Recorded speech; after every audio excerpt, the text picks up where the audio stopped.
Nimaji in her session has touched upon various crucial issues related to the protected areas and tribal population.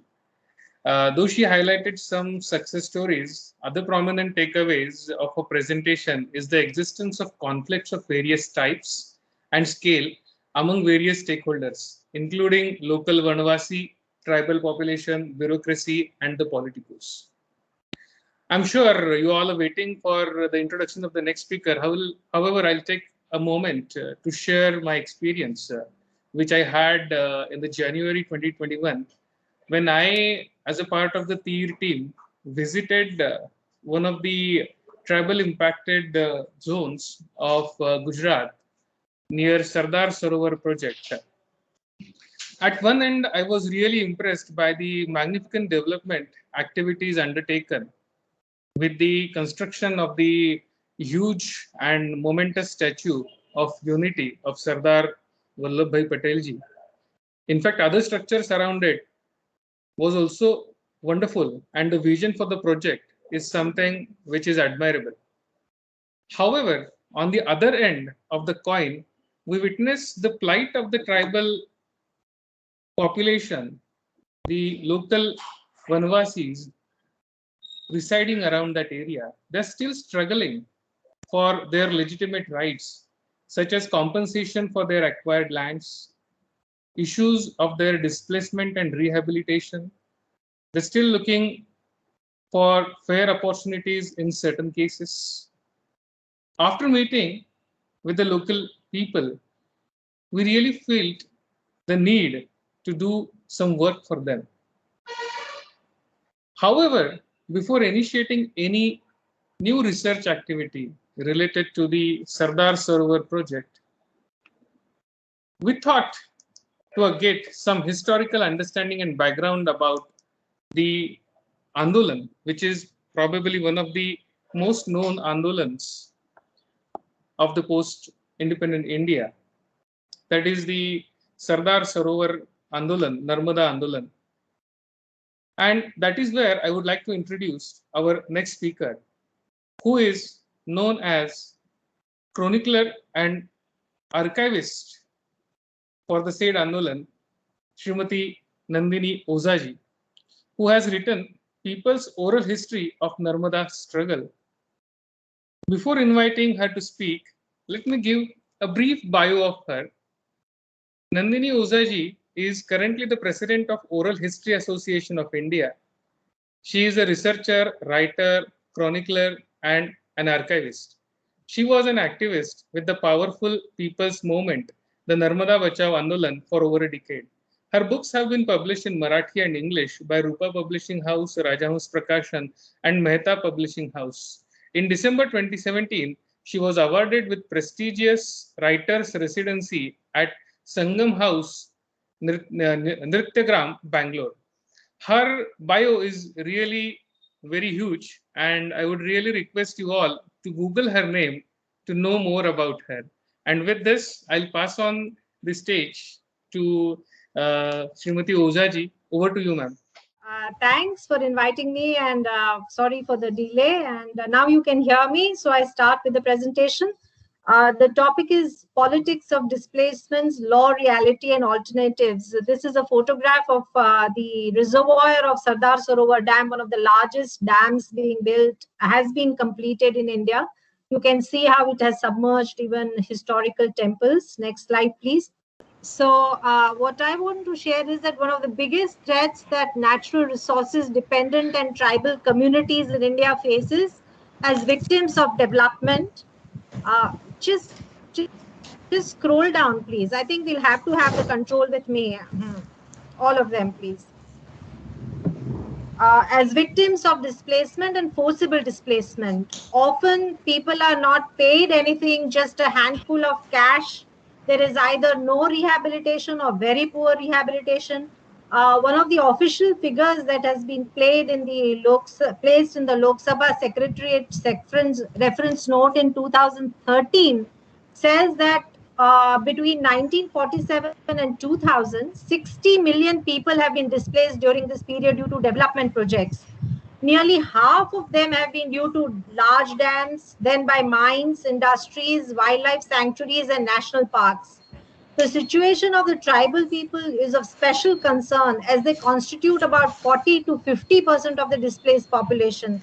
This is the note which has been placed in the Lok Sabha Secretariat. So you can see that 6 crore people in 50 years, and every decade we add about 1 crore people to displacement due to development projects. Next, please.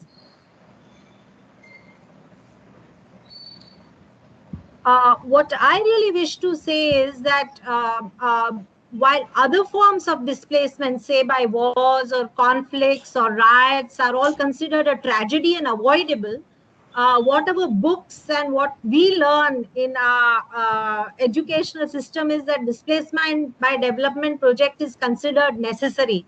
It is in national interest.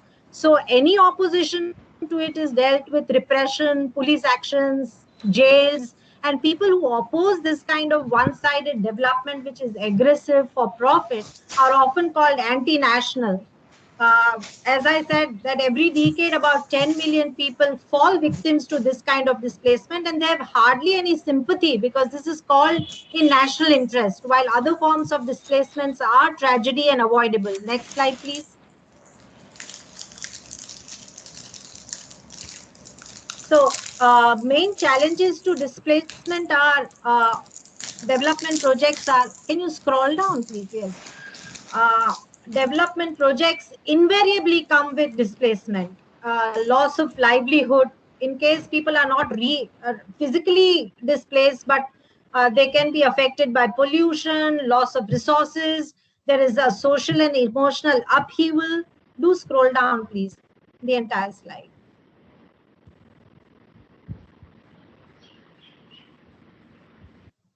Loss of forests, ecological threats, loss of culture, archaeological and historical sites, loss of religious sites. And the most annoying thing and disturbing thing is that none of this is even recorded or recognized, that we are losing so much by bringing such a kind of a dam. We will be losing so many historical sites, archaeological sites, cultural and other heritage sites, religious sites, so much forest. There is no account of it. Next slide, please.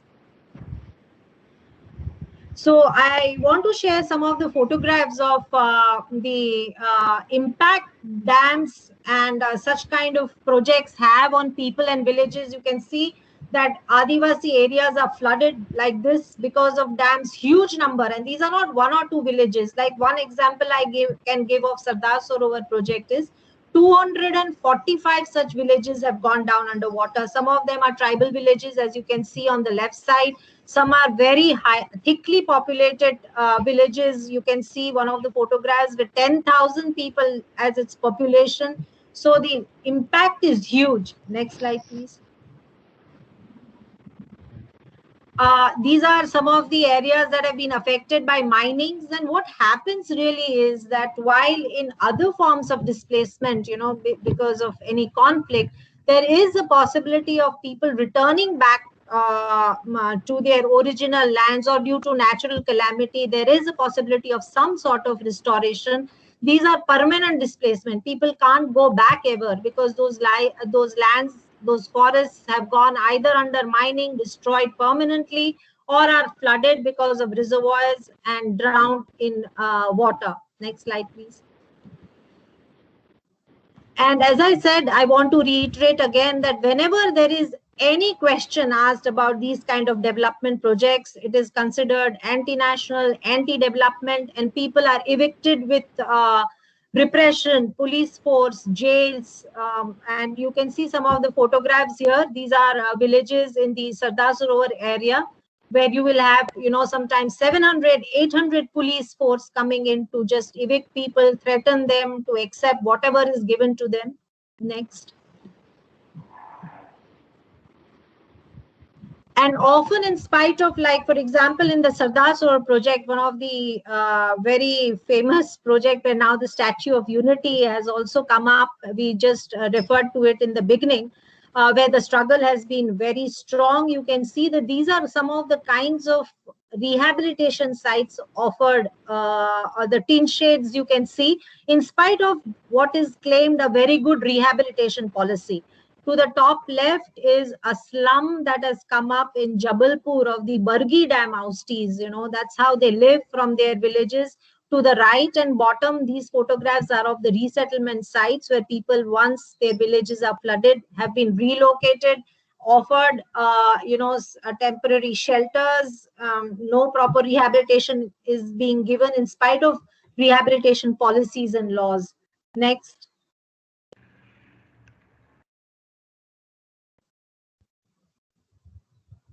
Next.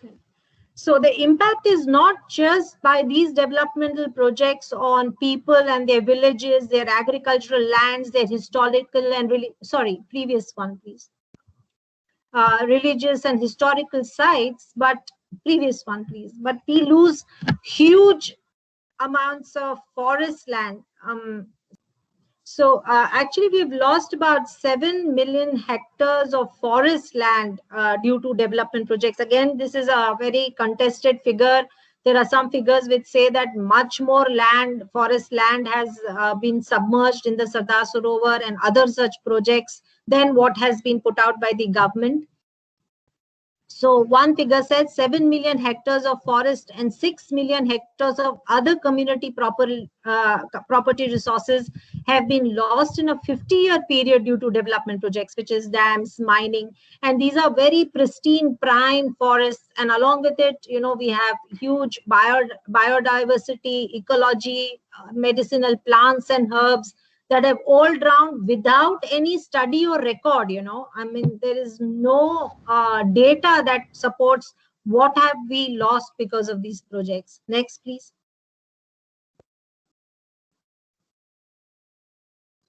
You can see that this is the forests are rich material, construction material, very, wood of different types. One study that we did is in the Sardar Sarovar area, that in 25 villages, we found 54 varieties of trees, 25 varieties of fruit trees, other medicinal plants and herbs.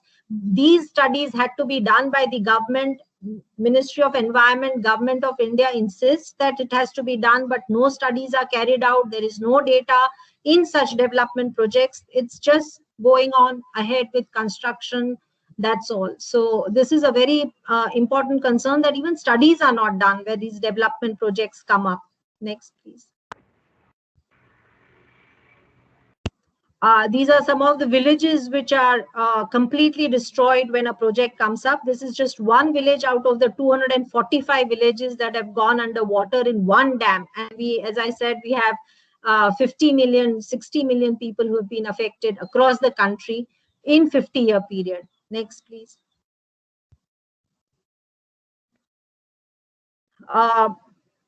Adivasi people, the natural resource dependent communities, it's not just that they are physically displaced and relocated, but their whole culture is destroyed, because wherever they move out, people do not identify with their culture, with their religion. So there is a complete disruption of the way of life of people. It's like, people of Delhi and Bombay are relocated in the Satpura forest range, that, okay, we have found some coal below Delhi and we will give you 2 acres of land in the Satpura mountain ranges and you cultivate and earn your livelihood. There is no way people can really survive, because the whole culture, economy, way of life, worldview is different. Next, please.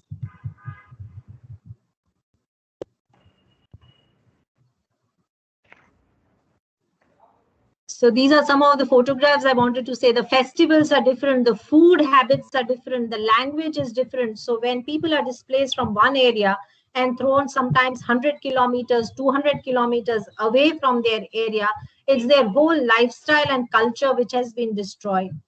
Next, please.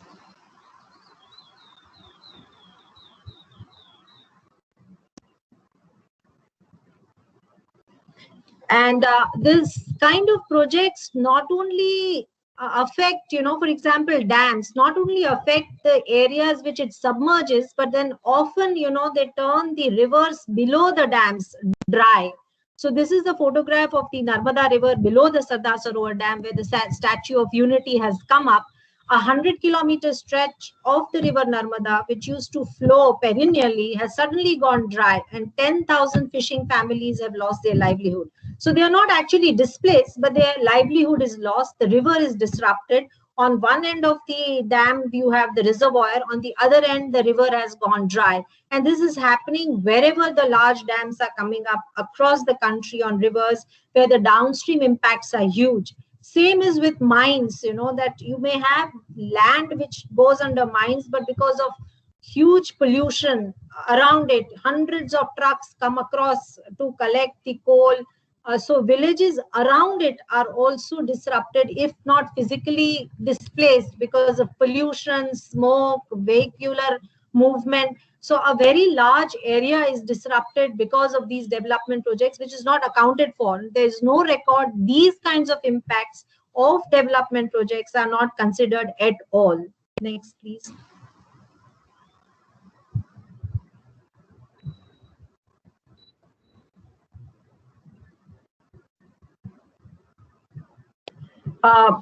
Wherever particularly large dams have come up, local and indigenous varieties of fishes have been disrupted and threatened.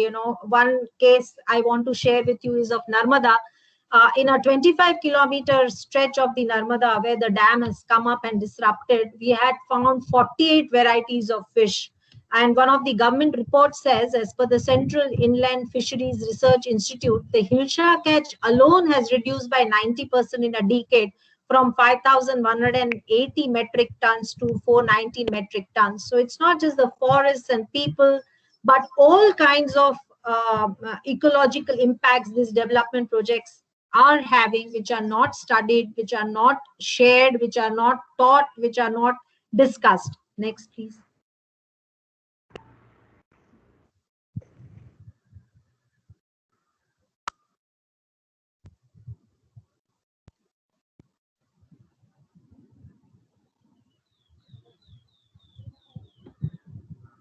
Some of the other impacts of large dam, you must be reading, that sudden opening of gates have led to flooding of the downstream areas.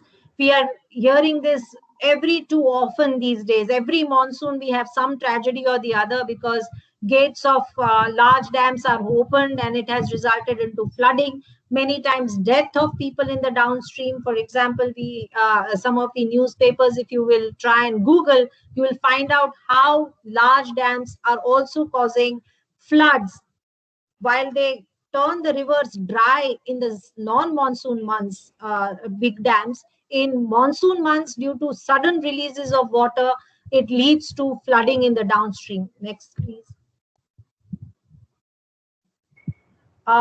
While this particular slide is of special concern to me, and I'm sure to all of you, is because today we are talking about, for so many years, about one temple in Ayodhya, but such projects destroy hundreds and hundreds of religious sites, historical. Many of them are 200-year-old temples, 250-year-old temples, without any record. They simply drown, no relocation mostly, except few here and there for lip services.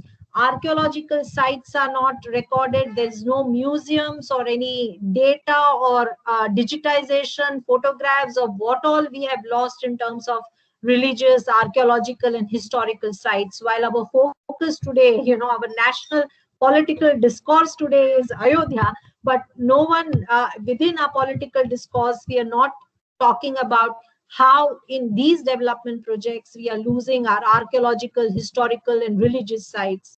No record of them at all. Next, please.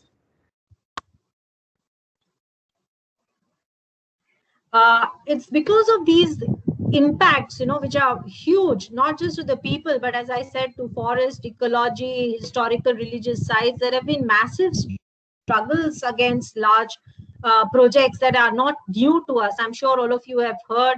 We are talking in Maharashtra. In fact, we should be proud that one of the first anti-dam struggles in the country and possibly in the world was against the Mulshi Dam in 1920s. We are celebrating its 100th year. It was a very powerful struggle against a dam being built by the Tatars near Pune on Mula River. Then we had struggles of displaced people by Hirakud and Bhakra dams in the 40s and 50s. The Silent Valley project was stalled in the 80s because of a powerful resistance. A dam project was stalled because a very rich forest was to submerge. We have a very successful struggle against Koel Karo Dam in Jharkhand for 30 years. The Adivasi people have stopped this dam. They've not allowed it to go on. In fact, people have died in police firing. More recently, I'm sure all of you have heard about the Nandigram and Singur struggle against industrial plants coming up. Again, in Maharashtra, we have very successful struggle against Ichampalli and Bhupalpattam dams. These have been stalled also because of people's resistance. In Gujarat, we have stalled the Lalpur Dam, because of its adverse impacts on a river called Orsang. In Gujarat, a nuclear plant recently had to be shifted out because of people's resistance. We have Kalinganagar struggle, in which again Adivasis were shot dead because of their resistance to Tata Steel plant. Unfortunately, that plant has come up. But these are just a few struggles. We have struggles going across the country against development projects. Some have been very successful, some have been partially successful. Next, please. These are some of the photographs of these struggles that have gone on over the past 30 years in different places.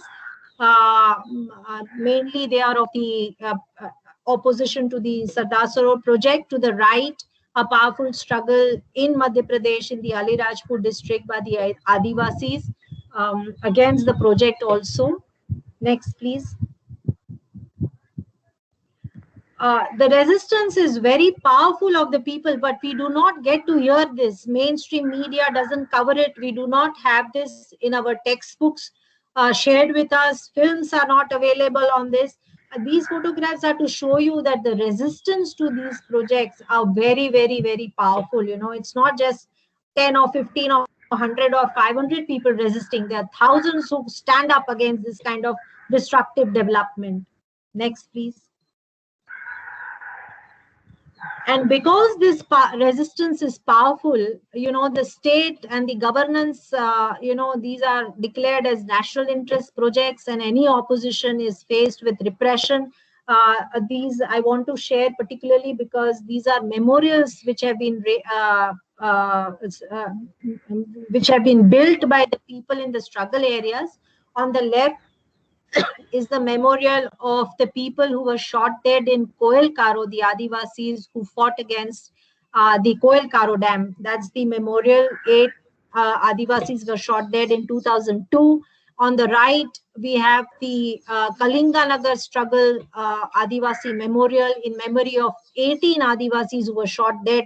In Narmada also, we have had loss of life of Adivasis while resisting, huge repression. But again, as I said, this is not in our mainstream discussion. This is not studied, discussed, shared, taught. Next, please.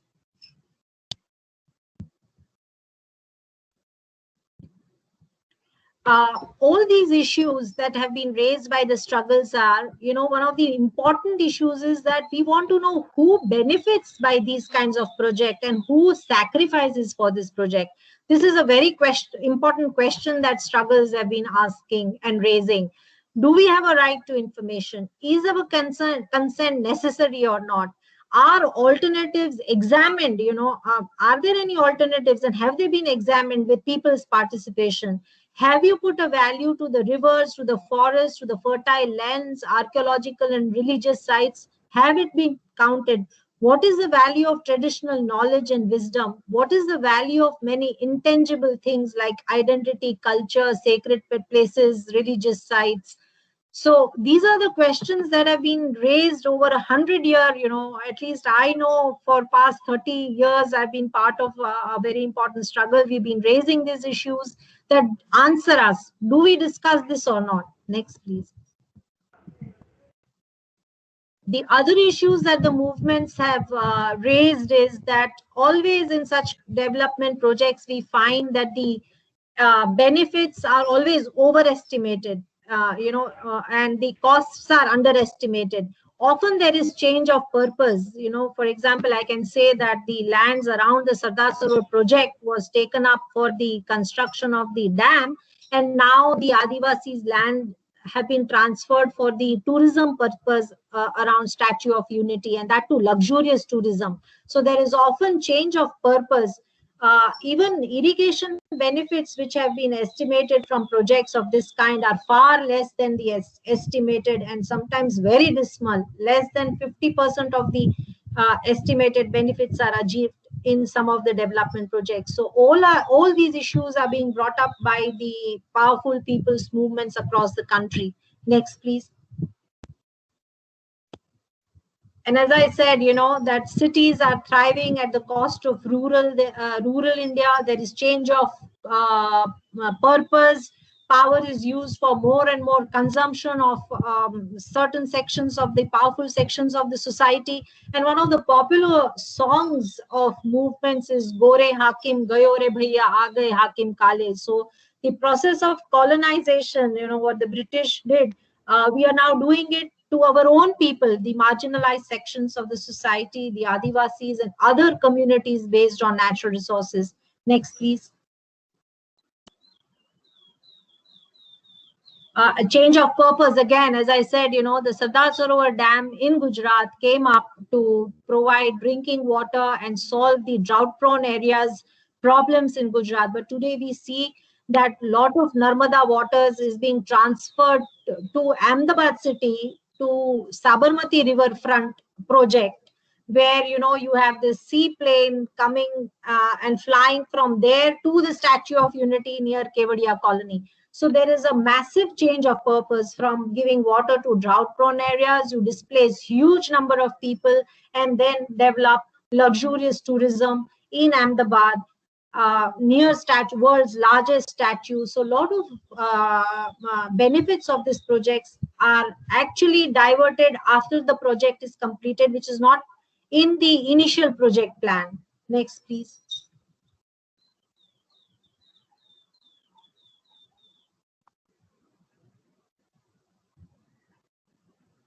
Next slide, please.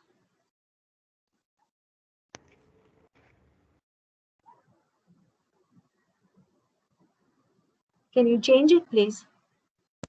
Hello? Ma'am, I've gone ahead. Oh, This sorry. Okay. This is the slide which talks about Vinayak Mahadev Biskute. Okay. So actually, we are not hearing the voices that have been raised by different people's movements, leaders, communities. I would like to share with you what Vinayak Mahadev Biskute, one of the leaders of Mulshi Satyagraha in the 1920s, had to say and writes in his book. By submerging the lands of the farmers, capitalists like the Tata needed both electricity and labor. And it was against this capitalist class that the farmers of Mulshi started a rebellion. Mona Bhan, a cultural anthropologist, when she talks about Kishan Ganga Dam, says there were concerns as to how dams were being weaponized and used as a way to ensure the extermination of people from that landscape. Things like sand and gravel are not apolitical, but materials that hold political ideologies in place. And Elena Hunt, an artist, talking about Lake Isle, a man-made reservoir in Australia, says about the lake, the dam enabled colonization to flourish here. No Miriwong people were consulted. Kimberley Land Council compared the trauma of this event to a natural disaster, only worse because there was no recovery process. So this kind of development project, is a very, I would say, intelligent plan by the powerful section of the society, where we do not now, go with our armies to capture land and resources and forests of the people, but in the name of development, remove huge sections of the communities, marginalized communities, turn them into laborers, and grab water and electricity and all the other through mining, all the other materials that we want. So what Vinayak Rao Biskute said in 1920s in his book published in 41, that through these development projects you get electricity and laborers also. We turn the displaced people into laborers to work for us. So this is a very big political game plan, I would say. You know, in the name of development, we really need to rethink which way we are going. Next, please. Yeah, so this voice again resonates with what a senior member, Adivasi member of Narmada Bachao Andolan, Pervi, unfortunately she's no more, she's a leader, Adivasi leader. This is what she has to say, you know, that what happens to the Adivasi communities, the ecology, the river, when a project of this kind comes. I'll just be playing a short clip. She speaks in Bilali and the translation to the right is in English. Yes, please play it. पानी पीने गई तो होली फंसी गई तीने बोरी मर गई एक गाय भी फंसी मर पेट में बचो तो सी भी मर गई 60 बुकड़ी थी तीने में 4-5 एक बुकड़ी थे मुंगरू खाई खाई मिटड़ गई पेला मुनी देखते ला काई नहीं कोई तो पड़े तो माल भी हुके तो मान है पुन हुके तो बीता बीता जाए ना उन पड़तो ये सेला सुरा भी हसौने काठी से आमरो खेती डूब गईली वाजेन कांदे हुदला हमरो जंगल बाह से जंगल का बाह कोई नॉन का आय कोई हमरी कोरी ना जीवरेला जंगल उजाड़ी काटी कुटी उजाड़ी देवे दाणा देव झाड़ बीड़ गाठाड़ी एने वागोल रिछो गाठाड़ी सरकार का होतरी मोटी लांड मिलत इते लांडी बात छे ने ते तेरो मूंड रुक ले दलो मुंडो गोले फांदाव गई ते आफरू निकोंगी ने अतरे आंबो तेरा मूंड रुकाई गयो ते आफरू हे जावनी नी ते पेल कोहली खाजी वही तो ती कौन देखे तू ते जान जोइन बंद कर देने ते जाई का तेरा पेट में कतरो से कतरो मरिया ने कतरो काई आज जो मरतो आज मान है भी मरने बा So you see that for us, a river, a forest, all our resources to be exploited for profit, whereas for the people who are natural resource dependent communities, for them the forest is the father, the river the mother. For us, the dam is development. For them, it's a dam chokes the river, it kills the river, and along with the river, all the living things in her belly. And once those things also die, once the forests also drown, the people are also threatened, is what Perry Bai is saying. These voices have to be heard. We have to at least discuss them, is the need of the hour. Next slide, please. This is again a very senior member of Narmada Bachao Andolan. She is also Champaben Tadvi. She speaks in Gujarati. The translation is to your right. She also talks of how, you know, with displacement, the lifespan of the people is getting shortened, you know. So the voices resonate with what these scholars have been saying, that these kinds of projects actually are extermination of people from their land areas.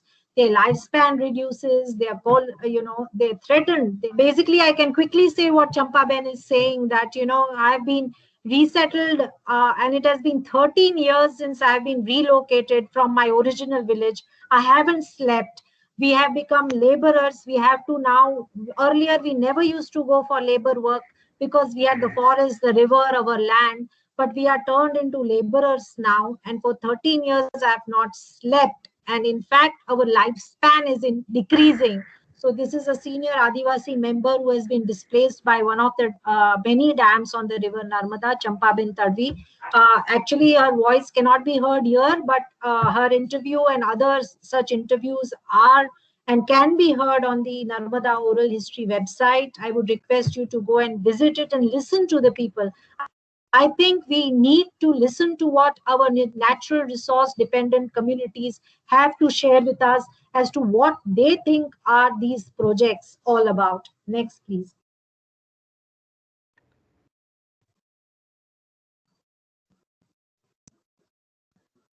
So people's movement, it's not that everything has been lost. There have been the previous slide, there have been many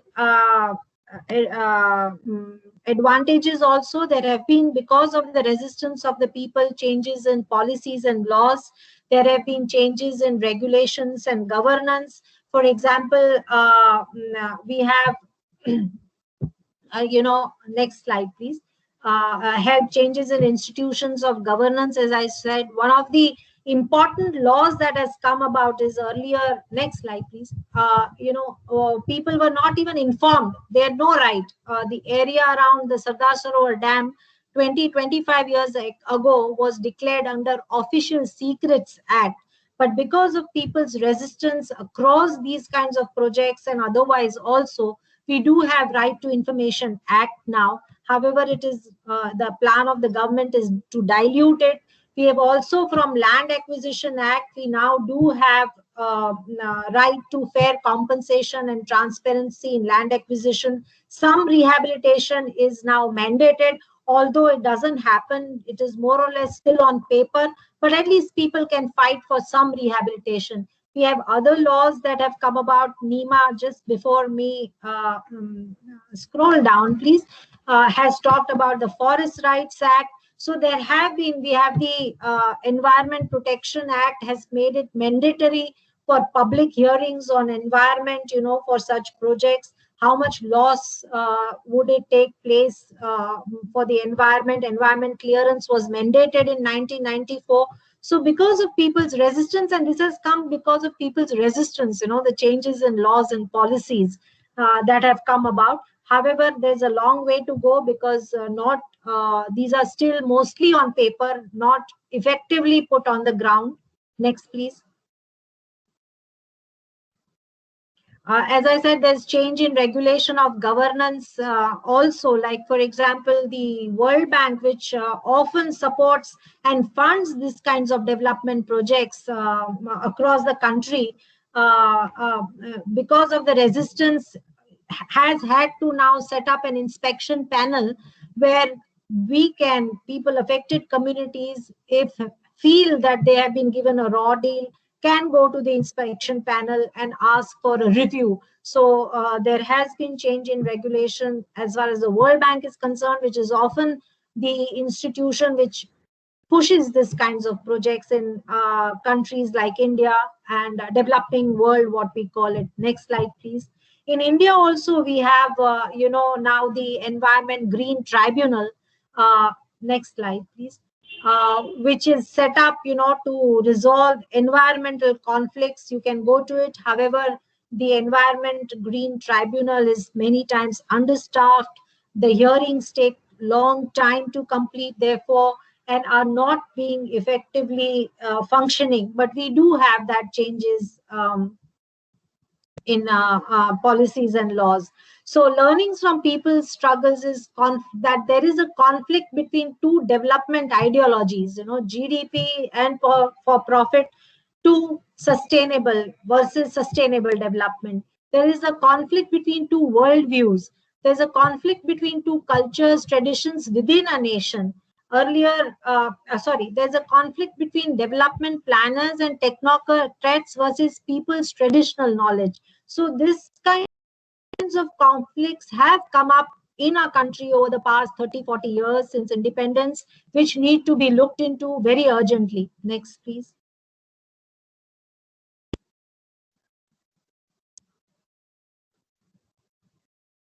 Basically, what I wish to say that there is a conflict of interest, you see, in these kind of development projects. Next slide, please. It's not that there are not alternatives available. We have alternatives available. We have, previous slides, but many times, even the alternatives are centralized and have large footprints.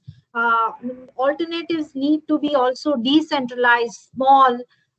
Previous slide, if you will see that if you just say that instead of large dams for energy generation, we'll have a solar power plant or a windmill in a 3,000, 4,000 acre land. Again, the impacts, deforestation, land will be gone. So what we really need is alternatives which are decentralized and with smaller footprints. Are they available?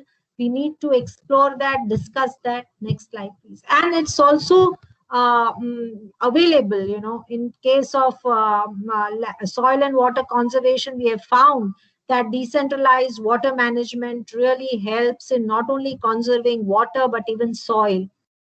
I've covered the next slide. You can see that there are alternatives available for prevention of soil erosion, for retention of moisture, for conserving water, which are sustainable, less destructive. Next slide, please.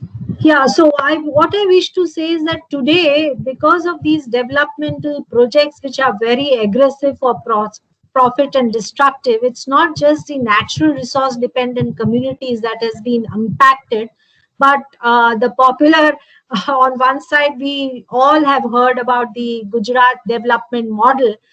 We hear of that, but the average temperature increase in Gujarat over the past 33 years is 2.9 degree. So no longer the impacts are no longer limited to the resource dependent communities who are directly impacted and displaced, but the pandemic and the climate change is upon all of us.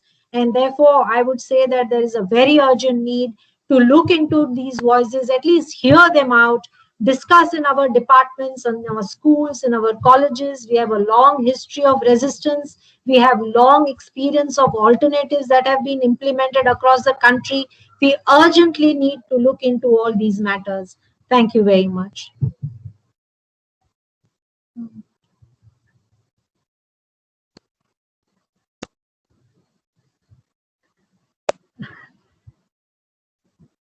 Yeah, the last slide, I'll quickly say that from bigger, smaller, larger, fastest, tallest, we need to go to smaller ecological footprints, smaller, decentralized, take people on board. Thank you very much. I'm sorry about the slideshow disruption, but I hope I've been able to cover all the points. If there are any questions, I'm really sorry. Ashish, over to you. Yes, I think the mantra which was given here is basically from bigger to smaller and global to local. And I think COVID is also trying to teach us the same, probably, moving, in a way, to really redefine what the development is. Thank you very much, Nandini ji, for this wonderful session. So I would like to take some of the questions which are posted in the chat window. And in the meantime, if anybody else also has the question for Nandini ma'am, can actually put in the questions. So the first question is coming from Chandra Joshi ji, and the question is, could you please suggest a way forward to mitigate cost of so-called development projects on the people who are displaced and marginalized? I think we should start hearing them out first. Today they have no voice anywhere. What are they saying? At least, there's no, start with the data. How many people have been, we have Aadhaar card, we have PAN card, we have no registration card given to the displaced people. Can we start by one project after the other, starting from the latest? Until then, have stoppage of any further development projects, because in any case, the existing projects are also not giving us the benefits that they have set out to. So we can, for a year or two, stop new projects, calculate them and have the data of the people displaced, see where they are. We can begin by that, and hearing them out. So that's the way to begin. We'll have to put pressure on the government.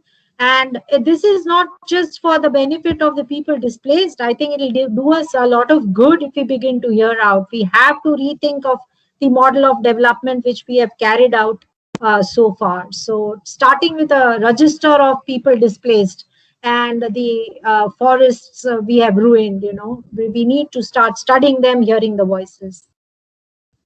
Indeed, Nandini ji, and I think that is what the sense which we got when we visited the Statue of Unity project and the plight of the people around that area. And you have very rightly pointed out that we need to have a register wherein the displaced people can at least record their names. And unless and until we have the documented evidence about the displacement, and as you very rightly pointed out, the Development of Right to Information Act, probably that could help. However, the education is a key for that population, because these people don't understand what is happening around them and what is the legal status. So I think with this, I will take the next question, which is coming from Bhavana ji, and what she is saying is, despite having laws and rights, why do we have an increasing number of marginalization of the community and depriving them from the resources which are used for the development? but the growth and development of the displaced person is neglected. So yeah, so it's all about the classic dilemma, ma'am. Yeah, actually, it's a very clear game plan, as what Vinayak Rao Biskute said 100 years ago in 1920s, that by this kind of development projects, we not only capture the resources for a powerful section of society, but by displacing the people, we also have cheap labor for us. So it's a model which really want to make the marginalized section, it's kind of the process of colonization which the British did on India. We are doing it on our people who are less powerful for our benefit. And therefore, we are seeing this, that more and more natural resources dependent communities have been put in the margins. They have been reduced into slum dwellers, and we get cheap labor out of it. It's a game plan. We must understand that this is politics, and we do it in a very nice language. It's because of development. You sacrifice. Like earlier times, now we don't need the guns or capture them as slaves and tie them up. We have used this very flowery language. Vikas ke liye, hum sacrifice karenge. So we have to understand this politics behind it, which the movements have been telling us that it's for us. Gore hakim gayo re bhaiya, aa gaye hakim kale, means only the white have been replaced by the powerful, politically powerful people who push us to margins for their own benefits. Indeed, ma'am. Indeed. So, ma'am, in the interest of time, I'll ask a last question to you, building on what you just said. Actually, Britishers were replaced by our local people for the administration. So, would the ancient system per se, which we see being referred in Arthashastra of Kautilya's, wherein the focus is on lower units, I mean to say the gram units, or the Mahatma Gandhi ji, the way he said that we need to focus on the villages, independent villages per se, the village ecosystem. So, do you think focusing on short, or I mean to say focusing on small unit, would be the way forward? I feel that completely local may not be, but yes, as far as possible, wherever possible, there would be some disruption somewhere, but that would be where people are not made partners in the destructive development, but partners in planning, partners in decision making. So yes, wherever possible, there will have to be local decentralized projects with minimum ecological footprints, not just carbon footprint, ecological footprints. And wherever there is a need that this is just after you examine, after there is a complete research, you may have to disrupt a few people, but then they'll have to be partners in planning, you see, not just partners in project. So we will have to take that road.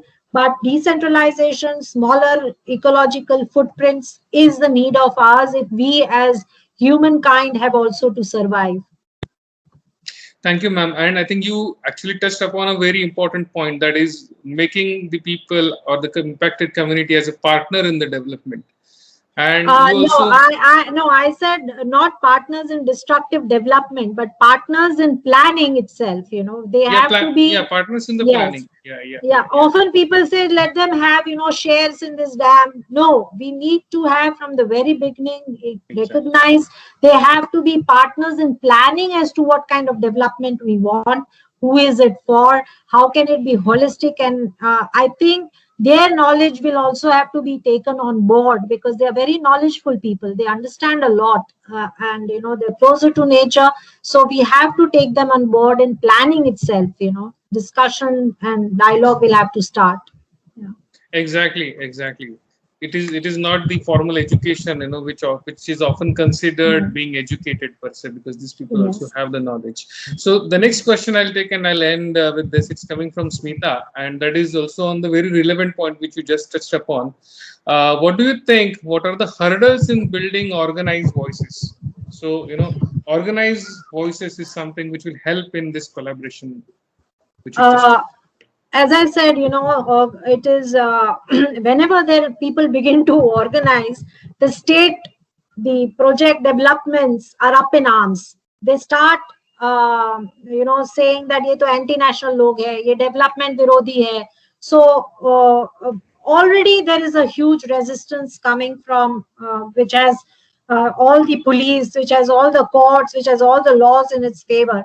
So this is a conflict situation, we must understand, you know. It's so the marginalized sections do not have the weapons, they do not have the you know, the resources. The courts are also in our custody. It is the people who benefit from this project sit on the bench of a court, you know, so they also think this is development.